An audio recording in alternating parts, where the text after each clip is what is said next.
नमस्कार, मी श्वेता. महाराष्ट्राचे महानिर्णय या विशेष कार्यक्रमात तुमचं मनपूर्वक स्वागत. सुरुवातीला पाहूया एक महत्त्वाची बातमी. राज्य शासनाच्या महत्त्वाकांक्षी पुण्यश्लोक अहिल्यादेवी होळकर शेतकरी कर्जमाफी योजना 2026 अंतर्गत पात्र शेतकऱ्यांच्या खात्यामध्ये पहिला हप्ता जमा झालाय, अशी माहिती मुख्यमंत्री देवेंद्र फडणवीस यांनी दिली. जवळपास 5,029 कोटी रुपयांचा पहिला हप्ता 6,22,207 शेतकऱ्यांच्या खात्यात जमा केल्याचं मुख्यमंत्री देवेंद्र फडणवीस म्हणाले. आधार व्हेरिफाईड झाल्यानंतर शेतकऱ्यांच्या खात्यावरती थेट पैसे जमा होणार आहेत.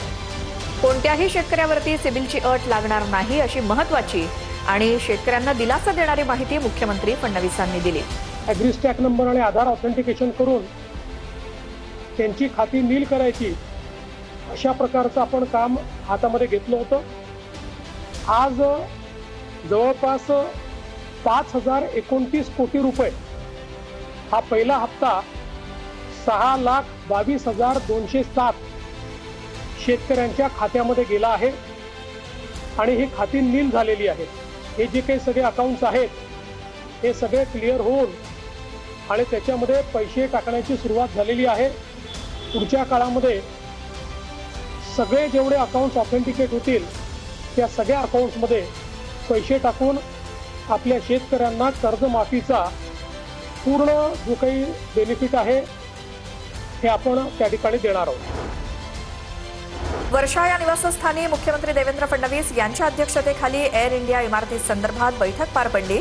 राज्य शासनाच्या विविध शासकीय विभागांच्या अधिक गतिमान आणि सुलभ कार्यपद्धतीच्या दृष्टीनं एअर इंडिया इमारतीचं नूतनीकरण करण्यात येणार आहे.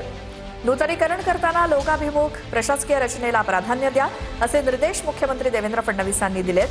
यावेळी काही प्रमुख मंत्र्यांसह संबंधित विभागाचे अधिकारी उपस्थित होते. मुंबईतल्या घाटकोपरमध्ये लोकशाहीर साहित्यरत्न अण्णाभाऊ साठे संशोधन आणि प्रशिक्षण संस्था उभारण्यात येणार आहे. SRAच्या माध्यमातून 300 कोटींमध्ये उभारणाऱ्या या प्रकल्पाचं मुख्यमंत्री देवेंद्र फडणवीसांच्या हस्ते भूमिपूजन करण्यात आलं. यावेळी मुख्यमंत्र्यांनी या प्रकल्पाच्या 3D मॉडेलचं अनावरण करून पाहणी केली. या कार्यक्रमाला उपमुख्यमंत्री एकनाथ शिंदे, केंद्रीय राज्यमंत्री रामदास आठवलेंसह प्रमुख मान्यवरांची उपस्थिती होती.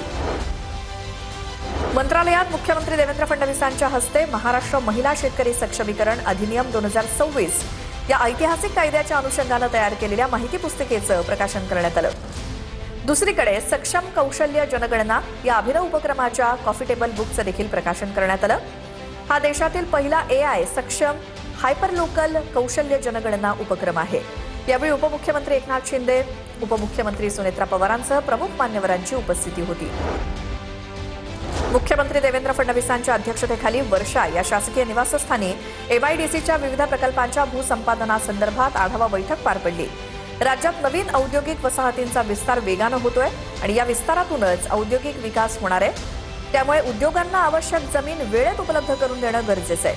त्यासाठी भूसंपादनाची प्रक्रिया गतिमान करून महाराष्ट्रातील औद्योगिक विकासाला चालना द्यावी, असे निर्देश मुख्यमंत्री देवेंद्र फडणवीसांनी दिले. साताऱ्यातील तापोळा ते आहेर दरम्यान बनवण्यात आलेल्या आधुनिक स्टे ब्रिजची उपमुख्यमंत्री एकनाथ शिंदेंनी पाहणी केली आणि या ब्रिजमुळे दळणवळणाचा मार्ग सोपा होणार आहे. डिसेंबरपर्यंत हा पूल वाहतुकीसाठी खुला करणार असल्याचं उपमुख्यमंत्री एकनाथ शिंदे म्हणाले. यावेळी सार्वजनिक बांधकाम विभागाच्या अधिकाऱ्यांनी शिंदेंना या ब्रिजची सर्व माहिती दिली. स्विमिंग गॅलरी जी आहे ती कंप्लीट होईल डिसेंबरपर्यंत आणि वाहने ये जा करतील आणि लोकांची गैरसोय जी आहे सगळी दूर होईल. याच्यामध्ये फसाड लायटिंगचाही प्रस्ताव त्यांनी हे केला आहे, बाजूला रेलिंगचाही प्रस्ताव दिला आहे. तर त्याला देखील तात्काळ जे काही निधी लागेल तो देखील देऊन हे काम देखील आपण लायटिंगचं, जेणेकरून येणारे पर्यटक इथे थांबतील. लोकभवनात विश्वविजेत्या अंध महिला क्रिकेटपटूंचा राज्यपालांच्या हस्ते सत्कार करण्यात आला. भारतीय अंध महिला क्रिकेट संघाच्या तसंच खेळाडूंच्या प्रेरणादायी प्रवासावर आधारित देख ले इंडिया या माहितीपटाच्या प्रदर्शनाच्या निमित्तानं लोकभवनात सत्कार समारंभाचं आयोजन करण्यात आलं होतं. या कार्यक्रमाला उपमुख्यमंत्री सुनेत्रा पवार, विधान परिषदेचे सभापती राम शिंदे यांच्यासह प्रमुख मंत्री आणि विविध क्षेत्रातील मान्यवर उपस्थित होते. जिद्द, आत्मविश्वास आणि अथक परिश्रमाच्या बळावरती अंध महिला क्रिकेट संघानं इतिहास रचला, असं उपमुख्यमंत्री सुनेत्रा पवार म्हणाल्या. महाराष्ट्राचे महानिर्णय या विशेष कार्यक्रमात आता वेळ झाली इथेच थांबण्याची. नमस्कार.